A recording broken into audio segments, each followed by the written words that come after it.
بسم الله الرحمن الرحیم. د الله په نومونو کې یو نوم د حکیم. حکیم هغه ذات ته وایي چې د هغه د هر کار تر شا حکمتونه، رازونه، اسرار پراته وي. د الله هر کار د حکمت نه ډک دی. خو زه به تاسو ته د رمضان المبارک د روژې یو څه حکمتونه او رازونه بیان کړم چې په دې کې د الله څه حکمتونه دي. اولنی حکمت په روژه کې دا دی چې انسان روحانیت په جسد عنصری باندې غالب شي. د انسان دا بدن د دوو څیزونو نه جوړ دی، یو جسد عنصری دی، بل په دې کې روح ربانی دی. جسد عنصری د انسان هم خوراک او غذا ته ضرورت لري چې د دنیا خوراکونه او اسکاکونه دا شیان دي. روح ربانی هم خوراک او غذا ته ضرورت لري چې هغه د وحی علم دی، قرآن دی او دین دی او عبادات دی، د الله بندگی ده. او د هغې په نتیجه کې انسان او د الله په مابین کې تعلق قایمیږي، انسان د الله سره محبت پیدا کیږي. نو عزتمندو، کله چې انسان همیشه د ظاهري بدن ته خواري کوي، د دې د مړولو خواري کوي، نو انسان دا بدن قوي کیږي او روحانیت د انسان کمزوری کیږي. د دې وجه نه علما فرمایي چې د دجالیت درې اساسي بنیادونه دي. یو دا دی چې انسان د الله په ځای کائناتو ته متوجه شي.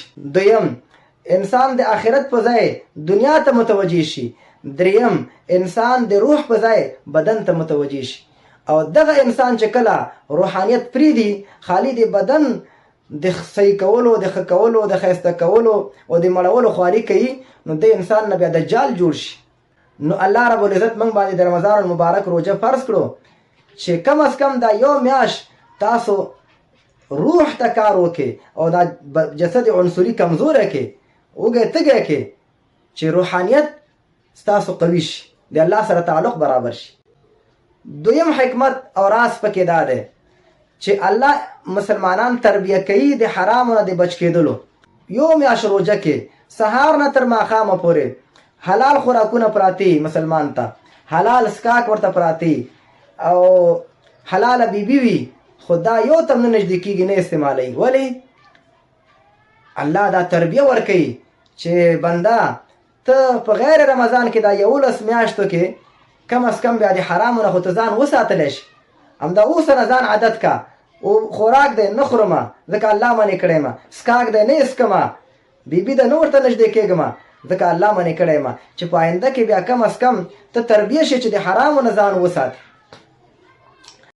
دریم حکمت او فلسفه پکې دا دی چې د انسان په زړه کې په غریبانو شفقت او رحم پیدا شي.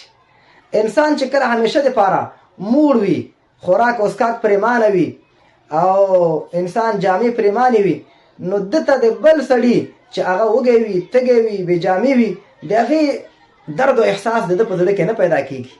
خو چې کله دا وږی تږی شي، نو بیا ورته پته لګي چې اوهو دا خو چې په بل چا راضي ده، ولږه تنده او دارنګې بل مشکل کې واقع کېږي، نو د ده په زړه کې په غریب او په فقیر او په مسکین شفقت او رحم پیدا شي.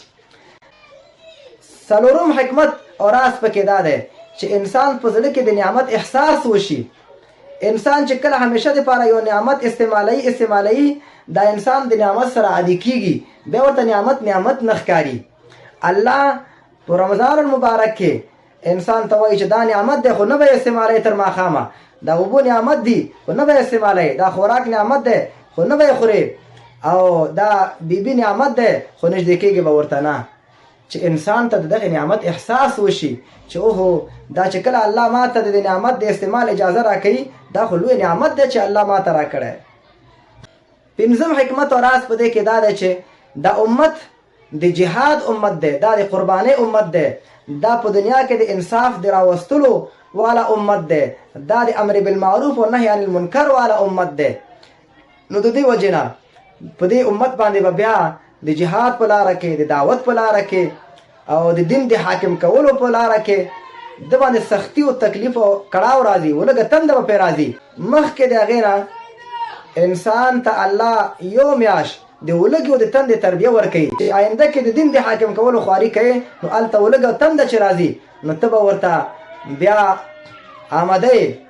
او آخري شپږم حکمت او راز پکې دا دی چې انسان چې کله په دنیا کې وږی کېږي او تږی کېږي د الله دپاره، نو د هغې لویې ورځې چې د قیامت ورځ دی، د هغې ورځې د ولږې تندې نه الله محفوظ کوي.